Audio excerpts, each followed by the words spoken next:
रहीम अस्सलाम वालेकुम guys, I am Ifra Kashif and you are watching basics of linguistics. आज हम लोग सब्जेक्ट एंड प्रेडिकेट को डिस्कस करेंगे, लेकिन उससे पहले मेरी आप लोगों से रिक्वेस्ट है कि मेरे चैनल को सब्सक्राइब करें, मेरी वीडियो को लाइक करें, ज़्यादा से ज़्यादा शेयर करें और जाते जाते बेल आइकन भी लाजमी प्रेस करें ताकि आपको आने वाले जितने भी अपडेट्स नोटिफिकेशन हो वो सब मिल सके और आप कोई भी अपडेट मिस ना करें। So without wasting time let's move on towards the topic. सबसे पहले तो मैं इसका स्टार्ट यहाँ से करूँगी। एक जो कोई भी सेंटेंस होता है ना, वो बेसिकली दो चीज़ों से मिल के बनता है, सब्जेक्ट और प्रेडिकेट से।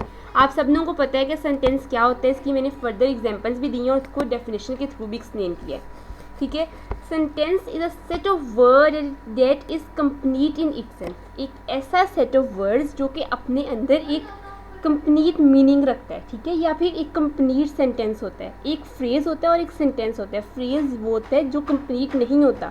On the other hand the sentence is complete, क्योंकि इसमें दोनों चीज़ें होती हैं, इसमें सब्जेक्ट भी होता है, इसमें प्रेडिकेट भी होता है।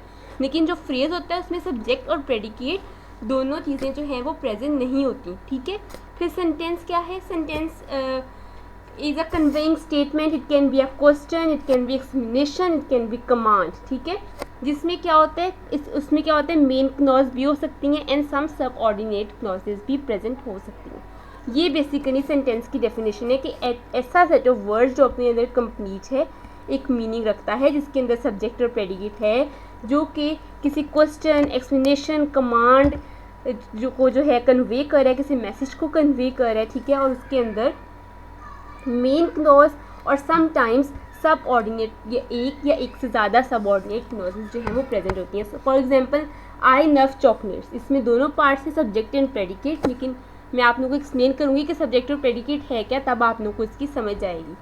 फिर दूसरी एग्जांपल है, you must submit this assignment with in 2 days। ये भी एक कंप्लीट सेंटेंस है। ठीक है, फिर the teacher give her students a lot of homework, ये भी एक कंप्लीट सेंटेंस है। इस बार हम लोग नेक्स्ट स्लाइड की तरफ मूव ऑन करते हैं ताकि हमें पता चले कि सब्जेक्ट क्या है। सब्जेक्ट जो है वो किसी भी नेम ऑफ पर्सन, प्लेस और thing mention in the sentence that is doing action. अब ऐसा नेम ऑफ किसी भी इंसान का, चीज़ का, ठीक है, नेम ऑफ पर्सन, प्लेस और थिंग जो भी कोई काम कर रहा हो, जो कोई एक एक्शन परफॉर्म कर रहा हो ना, ठीक है, वो जो है ना वो बेसिकली सब्जेक्ट है। ठीक है, या वो चीज़ जो सेंटेंस का मेन फोकस है ना, जो कोई काम नहीं भी करा but it is the main focus of the sentence, तो वो है सब्जेक्ट। मैं आपको कुछ एग्जांपल्स दूंगी और फिर आप लोगों को बताऊंगी भी कि आप किस तरह सब्जेक्ट को आइडेंटिफाई कर सकते हैं। The teacher gave her a lot of assignments. अब इसमें सब्जेक्ट है द टीचर, क्यों? क्योंकि द टीचर एक तो फोकस ऑफ द सेंटेंस है। दूसरी बात क्या है, द टीचर जो है वो बेसिकली एक सब्जेक्ट है, it is name of a person, ठीक है, जो कि काम कर रहा है, who is doing an action, who is giving a lot of assignments, तो इस वजह से ये है सब्जेक्ट। फिर इसके बाद नेक्स्ट एग्जांपल है, honesty is the best policy. इसमें ऑनेस्टी जो है ना वो सेंटेंस का मेन फोकस है, that is why honesty is regarded as a subject in the sentence. इसी तरह Hunza valley is a beautiful place.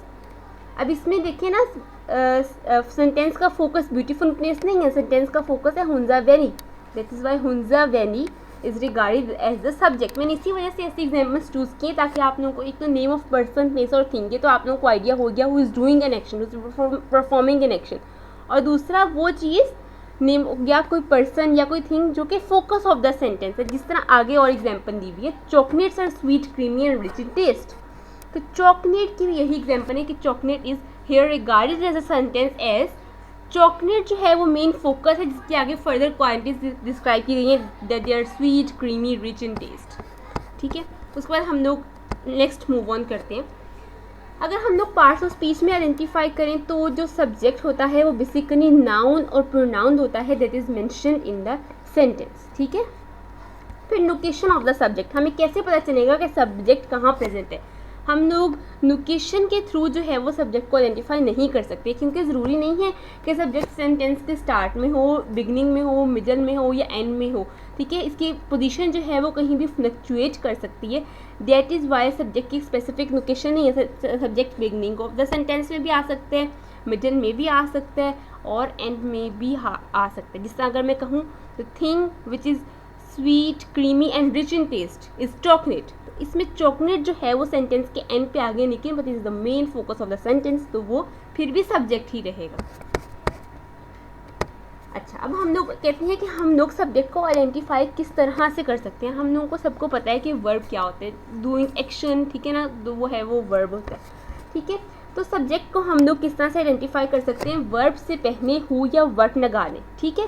Example मैंने दी है, he work hard for success. अब वर्क हार्ड क्या है, इसमें वर्ब है, आपने वर्ब आइडेंटिफाई करनी है, आपको वर्ब की समझ आ गई, ठीक है। अब वर्क हार्ड, आप क्वेश्चन करें अपने आप से, who work hard for success, ठीक है, तो आपको समझ आ जाएगी कि he work hard for subject for the success. तो इस वजह से ही जो हुआ वो हुआ सब्जेक्ट। इस तरह से भी आप इसको आइडेंटिफाई करके देख सकते हैं। इसके बाद नेक्स्ट हम लोग कुछ एग्जांपल डिस्कस कर लेते हैं। द बॉय वॉकड होम, इसमें द बॉय जो है वो सब्जेक्ट है और वॉकड होम जो बाकी पोर्शन बचा हुआ है सेंटेंस का वो प्रेडिकेट है। प्रेडिकेट क्या है हम इसको बाद में डिटेल में डिस्कस करते हैं। बेसिकली प्रेडिकेट अगर मैं आप लोगों को इन शॉर्ट बताऊं तो प्रेडिकेट जो है वो remaining part of the sentence है, ठीक है। द बॉय वॉकड होम, तो सब्जेक्ट से जो पोर्शन पीछे रह गया वो है बेसिकली प्रेडिकेट। अच्छा, अब बॉय क्यों जो है वो बेसिकली सब्जेक्ट है, क्यों, क्योंकि बॉय जो है वो नाउन है, who is doing the action, who is walking to his home, ठीक है। फिर इसके बाद अगर हम लोग एक और बात देखें कि द बॉय जो है वो फोकस ऑफ द सेंटेंस भी है, जिसकी वजह से ये सब्जेक्ट है। इसके बाद नेक्स्ट एग्जाम्पल है, gun down the road skip the gun. अब इसमें भी देखें सब्जेक्ट जो है वो द गन है, ठीक है, द गन सब्जेक्ट नहीं है इसमें। हम लोग कहेंगे द गन इसमें सब्जेक्ट है, ऑब्वियसली द गन इसमें सब्जेक्ट है। आप लोगों ने यहाँ पे कंफ्यूज नहीं होना, मेरे कहने का मतलब है द गन इसमें सब्जेक्ट तो है लेकिन it is present at the end of the sentence, ठीक है। तो ज़रूरी नहीं है कि जो सब्जेक्ट है वो बिगिनिंग ऑफ द सेंटेंस में ही प्रेजेंट हो। यही वाली एग्जांपल डालने का मकसद यही है। आप लोगों में से बहुत सारे लोग कहेंगे कि the girl is not the subject but it is the subject, ठीक है। और जो पहले वाला जो पोर्शन है वो जो है वो प्रेडिकेट है। तो आप लोगों ने ये गलती नहीं करनी कि आप लोग पोजीशन की बेस पे सब्जेक्ट को जज करें। द गर्ल क्यों सब्जेक्ट है, क्योंकि गर्ल ही वो नाउन है that is performing the action, ठीक है। गर्ल स्किप्ड, ठीक है, डाउन द रोड, मैंने उसने लोकेशन बताइए, स्किप द गर्ल, तो स्किप्ड कौन का एक्शन कौन परफॉर्म करे, गर्ल, और it is the main focus of the sentence, that is why it is regarded as the subject. तो ये एंडिंग पे भी आ सकता है, यहाँ पे भी मैंने मेंशन किया हुआ। इसके बाद हम लोग देखते हैं, हम लोगों ने देखा कि नेम ऑफ पर्सन, प्लेस और thing mention in the sentence is called the subject, ठीक है, और the main focus of the जो है सेंटेंस, ठीक है, वो जो है वो सब्जेक्ट है, ठीक है। अच्छा, अब जो हम लोग उस नेम ऑफ पर्सन, प्लेस और थिंग जो है या जो main part of the sentence है उस चीज़ के बारे में हम लोग जो भी मेंशन करते हैं ना वो है प्रेडिकेट हम लोग का। फॉर एग्जांपल अगर मैं कहती हूँ chocolates are rich creamy and sweet in taste, तो चॉकलेट होगी मेरा सब्जेक्ट और मैं चॉकलेट के बारे में जो बात कर रही हूँ वो है मेरा प्रेडिकेट। या इजी आप लोगों को एक और निशानी बताऊँ तो वो ये कि सब्जेक्ट का जो एक तो आप सब्जेक्ट को आइडेंटिफाई करने, जब आप सब्जेक्ट को आइडेंटिफाई करते हैं तो बाकी जो आपके पास सारा पोर्शन बच जाता है ना, the remaining part of the subject, basically वो पार्ट जो है ना वो है प्रेडिकेट, ठीक है।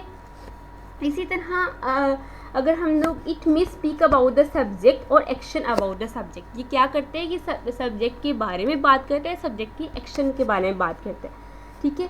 एक कंप्लीट प्रेडिकेट जो है उसमें वर्ब होता है और ऑब्जेक्ट होता है, लेकिन ज़रूरी नहीं है कि वर्ब और ऑब्जेक्ट दोनों हो बहरहाल, लेकिन एक complete predicate consist of verb and object, सही है। अब हम लोग इसकी कुछ एग्जांपल्स देख लेते हैं। Hunza valley is a beautiful place, जैसे हमने पहले की एग्जांपल डिस्कस की, तो हुंजा वैली से हमने सब्जेक्ट आइडेंटिफाई किया था। The remaining portion is the predicate जो कि हुंजा वैली को आगे डिस्क्राइब कर रहा है, ठीक है, और सब्जेक्ट का जो रिमेनिंग पोर्शन है वो प्रेडिकेट होता है और ये आगे फर्दर ऑन सब्जेक्ट को एक्सप्लेन भी कर रहा है, तो that is why it is regarded as the predicate. अच्छा, फिर उसके बाद अगला है the teacher give her students a not of assignments. इसके बाद द टीचर है इसमें subject and give her students a not of assignment इसमें प्रेडिकेट है, क्योंकि द टीचर जो है वो basically subject of the sentence है and give her students a not of assignments जो है वो टीचर के काम को आइडेंटिफाई कर रहा है, टीचर जो काम कर रहा है उसको आइडेंटिफाई कर रहा है और सब्जेक्ट का रिमेनिंग पोर्शन प्रेडिकेट होता है। तो ये यहाँ पे एग्जांपल्स थी। इसके बाद एक और एग्जांपल है he work hard for for success, तो इसमें सब्जेक्ट है ही और प्रेडिकेट है वर्क हार्ड फॉर सक्सेस। तो इसी तरह से chocolates are sweet creamy and rich in taste, इसमें चॉकलेट जो है वो सब्जेक्ट है, sweet creamy and rich in taste जो है वो प्रेडिकेट है। मेरी तरफ से इतना ही, तब तक के लिए अल्लाह हाफिज़, थैंक यू। और आप लोगों को कोई भी क्वेश्चन हो तो you people can ask me in the comment section.